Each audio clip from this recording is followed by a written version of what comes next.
Hello everyone, Soberoni of G&A Reviews here, bringing you another event guide. This time we're going to be taking a look at the currently running summer event in FGO Las Vegas Championship Match. All you need to do to participate in this event is clear the Fuyuki story chapter, which is the first chapter of the game, so it is open to pretty much all players. Now, just like with all my event guides, this is going to be a very in-depth look at the event, covering everything from new servants to the best farming strategies. So to help you along, I've included timestamps in the description down below, so you can jump ahead to whichever part of the video you need the most. Now, I also want to mention that this is a huge event, much larger than our average event, so I'm going to be splitting this guide into two parts. This first video will cover part 1 of the event, while part 2 will be up later on in the week and will cover the second half of the event, as well as some of the extra stuff like servant costumes and challenge quests. So if you're ready to get into the nitty-gritty of this event, make sure you hit that like button, subscribe, and ring my bell so that you can catch all of my videos as they go up, including that part 2 guide, and you can help out the channel. But for now,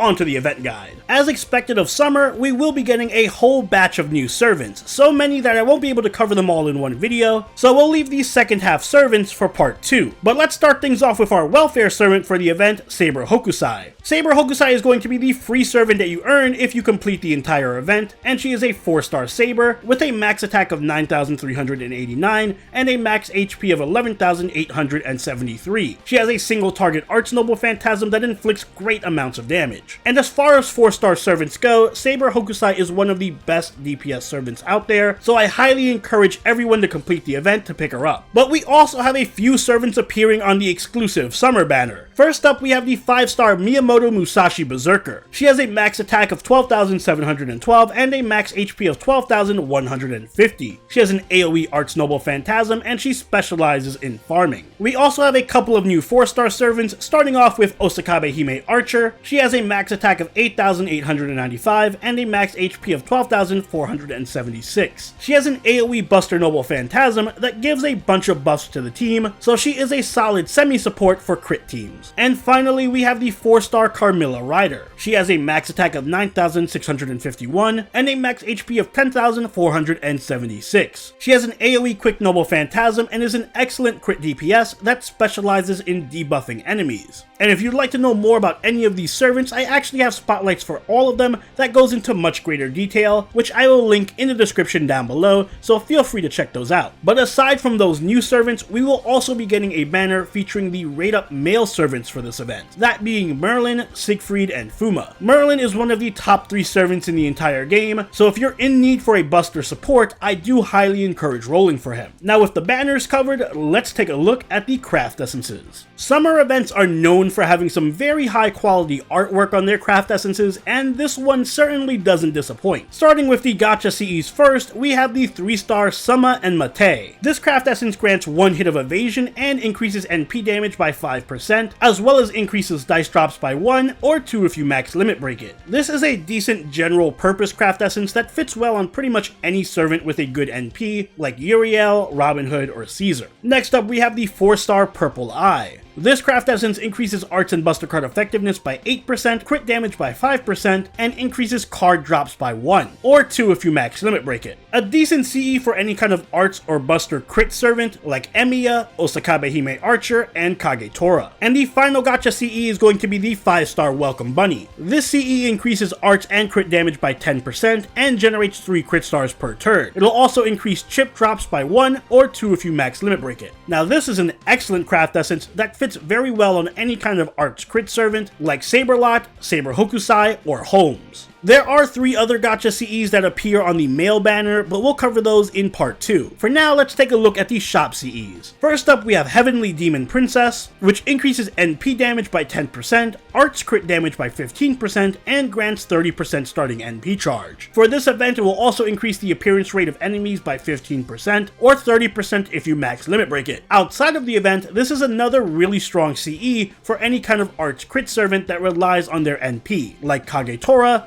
Saber Hokusai, or Melt Summer. And the other free event CE is going to be Midsummer Memories. This craft essence increases quick and buster card effectiveness as well as NP damage by 10%. For this event, it will also increase damage of the equipped servant by 100%, or 200 if you max limit break it. Outside of this event, this can be a decent CE for any kind of quick buster servant like Nezha, Caesar, or Brynhilda. And speaking of the event CEs, let's take a look at the event shop. Thankfully, unlike last summer, this summer event doesn't have a bunch of different currencies and points that you need to keep track of. There's only going to be 3 currencies for the event shop, those being dice, cards, and chips. The lucky dice can be traded in for 1 copy of Midsummer Memories, as well as 1 letter of challenge, snake jewels, bullets, hero's proof, 3-star and 4-star foes, and 3-star and 4-star experience. The cards can be traded in for another copy of Midsummer Memories, as well as another letter of challenge, magic lamps, seashells, ancient gears, 4-star foes, and pieces for every class. And finally, the dream chips can be traded in for 2 copies of Midsummer Memories, 2 costumes for Saber Shiki, 2 letters of challenge, as well as hearts, gallstones, feathers, 4-star foes, and monuments for every class. If you plan on clearing out the entire shop, you're going to need 3,200 dice, 4,500 cards, and 5,500 chips. I should also note that there is going to be a 5th copy of the shop craft essence that's going to be available as a mission reward. And you also get 5 copies of Heavenly Demon Princess from the mission rewards and from a quest in part 2. So you don't need to farm for any of the event craft essences in order to max limit break them. Since I mentioned it already, let's talk about the mission structure for this event. This event is going to be mission based, much like the case file event we had earlier this year was. There's going to be 100 missions for us to clear. Each mission can be anything from killing a certain amount of enemies, to collecting a specific amount of items, or even beating specific quests. Beating a mission is going to reward you with ascension materials, QP, craft essences, and other good items, so it is very worthwhile to complete all of the missions. However, some of the missions can be a bit confusing, since they will tell you to kill specific enemies based on hidden traits. So this chart does a good job of telling you which servants have which traits and where to find them. So for example, if one of the missions tells you to kill a servant that is lawful, then you can find Nightingale in the Himeji Survival Casino. If you need to kill a king or queen enemy, then you can find Sheba in the Pharaoh Casino, and if you need to fight a neutral enemy, then you can find Leonidas in the Camelot Casino, etc, etc. But on top of the event being mission based, there's also going to be a gambling mechanic to the event. All free quests are going to require QP as well as AP to enter. So in order to farm a quest, you may need to pay 30 AP and 100,000 QP just to enter the quest. And beating the node will reward you with even more QP than you spent to enter it. So effectively, think of farming free quests as placing a bet. And if you win that bet by completing the node, then you get rewarded with more money. However, this also means that losing a free quest or retreating will cost you all the QP that you spent, just like losing a bet. So never retreat from a free quest. You'll not only lose the AP that you spent, but the QP as well. And there are a few quests in this event that cost millions of QP to enter. As you farm quests, you will also fill up a QP point gauge on the event screen. The more QP that you earn, the more QP points that you'll get, at a rate of 1-to-1. So if you beat a free quest and gain 200,000 QP, you'll also get 200,000 QP points. These points don't go away if you spend the QP, they're just a permanent way of tracking how much QP that you've won from the casinos. However, the QP point gauge does have a cap. Reaching that cap will often unlock new story quests or new casinos for you to enter and farm at. So if you're at a loss for what to do, the answer is usually just to keep farming QP until you hit the amount needed to open up the next area. To help with farming QP, every day there's going to be a casino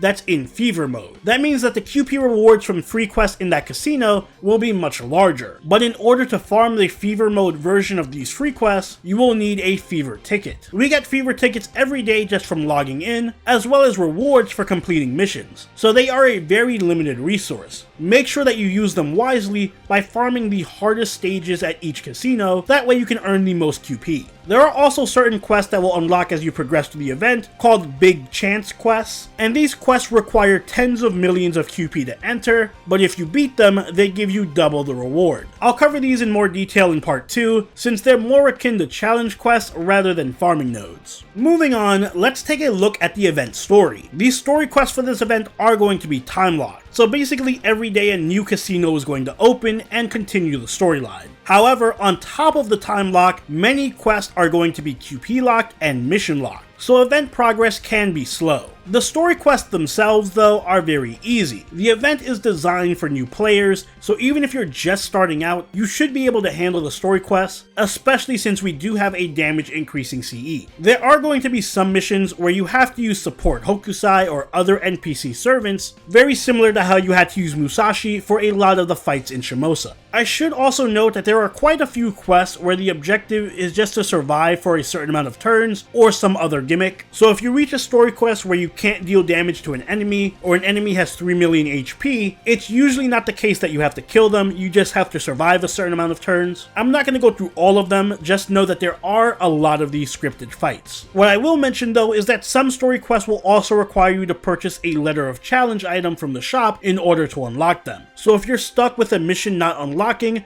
it may be because you need to purchase a letter of challenge from the shop in order to unlock it. And finally, I do want to go over how you can obtain Saber Hokusai, since that is the most important part of the event. In order to permanently unlock Saber Hokusai, all you have to do is complete part 1 of the event, so complete up until the epilogue. Again, because the story is time locked, you won't be able to get to the epilogue right away, so just make as much progress as you can. As for how you unlock her ascension materials, you get one from clearing 10 quests with Saber Hokusai in your party, another one for clearing 10 missions, another one for accumulating 3 million QP points, and the final one for collecting 200 chips. You can also get 4 additional copies of Hokusai by completing all VIP tier casino quests, reaching bond level 3 for Saber Hokusai, completing 70 missions, and completing part 2 of the event. If you do all of that, you'll have an NP5 max leveled Saber Hokusai. Last but not least, let's talk about event farming. There's going to be a number of strategies that you can implement to make farming this event much easier. First up, we have a bunch of servants that have damage bonuses for this event. Saber Hokusai, Musashi Berserker, and Ruler Arturia have a 100% damage bonus for this event, as well as a 50% bond bonus. Mosh and the other featured summer servants have a 50% damage buff, and summer servants from the previous summer events have a 30% damage buff. So using any of these servants is going to make fighting these nodes much easier. But on top of that, there's also going to be event craft essences that increase currency drops. So the 3-star event CEs, Summer and Mate and Counting Sheep, are going to increase dice drops. The 4-star event CEs, Purple Eyes and Ladies and Gentlemen, will increase the card drops, and the 5-star event CEs, Welcome Bunny and Poolside Bar,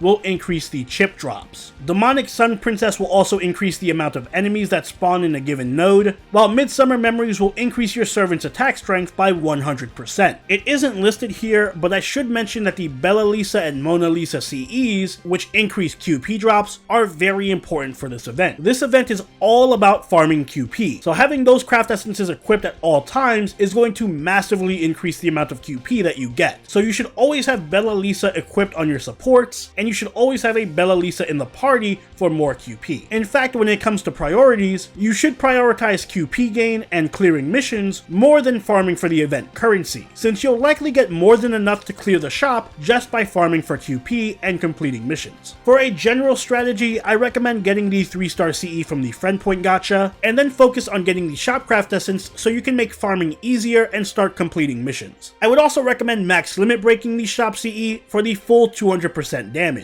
It'll help tremendously. As for which free quests are the best to farm, if you're farming dice, you're going to be wanting to farm the Casino DE, which also drops Chaos Talons, Bells, and Stingers. The best place to farm cards is going to be in Cirque, which also drops Divine Wine, Giant Rings, and Stakes. And the best place to farm chips is going to be in the Camelot Casino, which drops Reverse Dragon Scales, Night Metals, and Yggdrasil Seeds. Now keep in mind that all of the nodes in any of these given casinos are going to drop the same items. However, the higher difficulty nodes will drop more items, so you should always be doing the 40 AP VIP quest if you can. And if you're curious which quest drops the most QP, that's going to be the VIP quest in the Camelot Casino. And that about sums up everything I wanted to cover in part 1 of this event guide. Remember, we do have part 2 coming out later this week, so stay tuned for that. But overall, I would recommend taking your time farming this event. This grind is nowhere near as crazy as last summer. There is a lot of time for this event, and most of the event won't even be fully unlocked for another week. So don't waste your apples farming now, save them. Focus on just getting the event shop CE and making as much story progress as you can. If you get stuck and you don't know what to do next, make sure you check your QP point gauge and make sure that you hit your target mark. If not, keep farming, Otherwise, make sure to check your mission list and make sure to purchase the Letters of Challenge from the event shop, since those will also unlock story quests. I should also mention this is going to be one of the best events ever to farm QP, so if you're low on QP, now's your chance to catch up. And of course, make sure you complete all of part 1